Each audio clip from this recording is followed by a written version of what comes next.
Hello there, everyone. How are you doing today? Welcome to the reading of The Last Sunset, written by As the Raven Dreams. They will be in the description below. Please like and subscribe. And without further ado, let's get started. Well, here we go. We stood on our roof and stared out over the horizon as the sun set. The bright yellow was shredded by a gorgeous maroon, and that slowly faded its way into a dim purple. I pulled up my camera and took a picture of that scene in front of us. The picture struggled to capture the absolute beauty of the whole event. Maybe actually living it was what made it so breathtaking. We sat there and just watched as the sky slowly darkened, as pinhole lights slowly took over in the darkness, and the golden shades of the day had finally faded into nothingness. There was something magical in being a part of this moment. You see, this sunset, it was just different. It had been deemed the final solar event of the entire hemisphere, which was just a fancy way of saying that it was the last sunset we would ever see. Now, I know what you're thinking. How could this even be possible? How could a sunset be the last one? And honestly, I wish I could tell you. The news stations had long-winded segments that presented scientific data and intellectually challenging explanations of how the Earth's core had shifted, or how the rotation on its axis was about to cease. Honestly, I could hardly understand half the things they were saying. Each channel ended the segment with one final message, most of them mimicking the other. This evening, go outside and watch the sunset with your loved ones. This will be the last time that you ever see it. This was such a romantic way to say something so bleak. To tell us go and stand outside, watch this quick burning event that most of us had either ignored or seen 1,000 times, and appreciate that it was the last time it was ever going to happen. Of course, this led to some reasonable skepticism and a number of questions. If the half of the planet that we're on is forced into darkness, then surely the other half of the planet would be in a never-ending daylight, right? That only made sense, yet the professionals said that wasn't going to be the case. They were asked how that was possible, how the sun would just cease to exist. When it was set for every part of the planet, they simply reiterated that this would be the last one and that we should appreciate it. Then of course there were people that were curious about how life would be sustainable without the sun. Without it, wouldn't we all be plunged into an ice age and killed off pretty much immediately? They struggled with this question because the answer was technically yes. However, in this situation they stated that they weren't going to rely on technicalities, and that life would continue on as it had. This, of course, caused a major stir all around the planet. There is no way that life would continue without the sun, even excluding the fact that the planet would turn into a solid sphere of ice. Every plant that couldn't be put under a grow light would end up wilted and dying in a matter of days. Without the ability to grow mass crops, the population would end up starving. Once again, this notion was dismissed, and they told us that no one would end up starving because of this. All of the scientists that were certainty without the sun were all being dismissed by the world's top scientists. How? How is this not to be the apocalyptic event that brought about the death of the planet? How could they say that no one would die from starvation, from freezing, from whatever other hardship that would come from losing our sun? Of course, the confusion that stemmed from their official statements just ended up with people questioning the truth behind the statements. A number of conspiracy websites and videos went up on the internet. In the relatively short time that we had this information, there were people everywhere that claimed that this was nothing more than a plan to make the populace subservient, that the world government would somehow block out the sun for the rest of the world. And even some people that were genuinely believed that there was some secret society that cursed the planet, and that this was our penance. Fortunately or unfortunately, however you choose to look at it, we could easily prove the conspiracy theorists either correct or incorrect. We were told the exact day the final sunset would occur, the exact minute that we would see our glorious burning ball. And much like predicted, the sunset took place at 8:29 p.m. on that Friday night.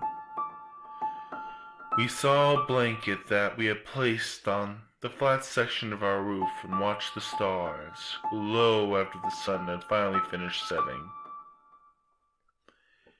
It was a cool night with a light breeze. The sounds of the city grew from silent anticipation to nearly explosive panic within a matter of minutes. Whether or not the people believed that it was it, they had witnessed with their own eyes the final solar event. So, what do we do now? She looked over at me with a smile on her face. Well, now we just kind of sit here and wait to see what happens in the morning. Solar midnight is at about 1:22 in the morning. Sunrise should only take place around 6:30 or so. I guess we'll know by then what happens. I kept my eyes on the stars as I responded. And you're certain? She asked. Yeah, I'm certain. I nodded with a smile. We both just lay there silently staring at the blackness of the night sky. The aforementioned panic of the city slowly died down as people went to bed and decided to sleep through the night as they waited to see what was going to happen. The hours passed, she fell asleep, but I couldn't bring myself to close my eyes. I wanted to be awake, to see what was actually taking place. I wanted to know what was exactly in her store for our little planet. I would glance over at the small clock radio to know exactly in how long and how many hours had passed. But mostly I focused on the darkness of space and watched the gleaming stars as they danced across the sky. If anyone had been paying much attention, as I had in that moment, they would have noticed two things which could have given them interesting insight in the situation. The first thing was that the stars were actually still dancing across the sky. Thus, the planet was, in fact, still rotating. The second thing to note was the absence of the moon. With no sun, it was just basically a dark rock floating around our planet. I watched the clock flip over to 6 in the morning, and then tuned into the sounds of the city. If as the next half hour passed, people would realize the sun was not coming back. That last night's sunset was actually the last. With every minute that passed, the sounds of the city grew louder and louder. There were subtle sounds of people sobbing, screaming, panicking as the realization hit them. There was shouting, car engines roaring as people tried to speed out of the city with nowhere else to go. Then came the sounds of gunshots, glass shattering, people destroying the city as a panicked mob. Everything came to its apex around 7 in the morning, when we were all still sure that the statements of the scientists were right. "You alright, huh?"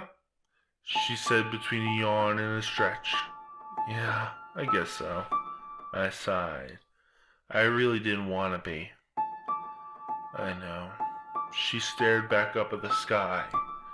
So what happens now? I'm not sure. I didn't want to tell her the truth. I didn't want to tell her that I knew exactly what was going to happen. Hell, I wasn't even 100% certain about the next step. Just that there was going to be something. While everyone else was asking their questions and fighting with each other about whether or not we would all die of starvation or freezing, or whether or not the sun would even disappear at all, I was full aware that that was going to happen. You see, around a month ago, my uncle died of an apparent suicide. He had shot himself in the basement with all his radio equipment. He was an avid collector of various radio equipment, a hobby he had actually passed on to me. After his funeral, I went over to his house and downstairs to the room where he kept all of his equipment. I sat at his desk and stared at his various sticky notes with random frequencies written on them, but one stuck out. It was on top of the strewn out detritus and had the word "End, August 22nd" written and circled. Obviously, given the circumstances, I was curious about this. I turned the equipment and put on the headphones, turning the dial to exactly he had written. A single message played in the same tone you would get if you called a disconnected phone number. Notice 822-TOTE. This is the notice to all involved with Operation Terra and the surrounding solar system. Operation Terra has concluded, and the simulation will be going offline. The final solar event will be scheduled for the 235th day of the 2020th year. On the morning of day 236, we will commence the data purge. Thank you for your time and understanding. The notice repeated over and over again through the headphones. I listened to it a dozen times as I tried to understand what the heck I was actually hearing. From there, I obviously reported the information and they studied the signal. From there, they formulated their statements and told the world about what was happening. Well, sort of. They told everyone at the final solar event, but they left out the final part of the notice. I had to give them credit.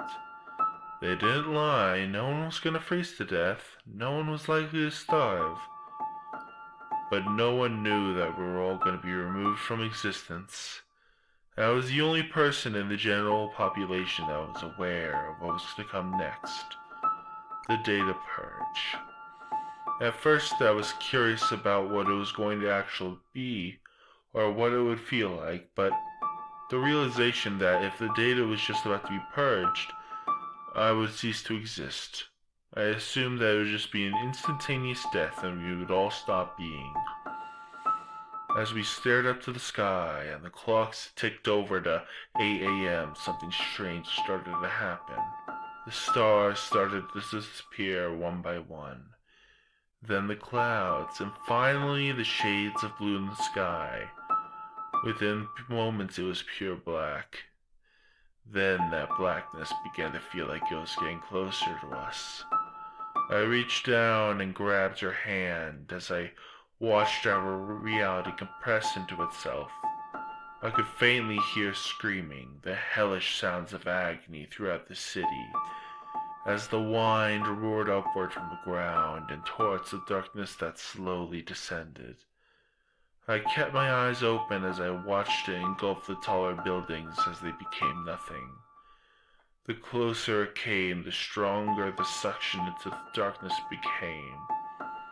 I let go of her as she was pulled into the void, and I held my grip on anything I could grab hold of. I felt the darkness touch my skin. I felt my entire being as it was shredded into bits of data within whatever system was running the simulation, and felt agony as I was pulled into a string of ones and zeros and set to be overwritten.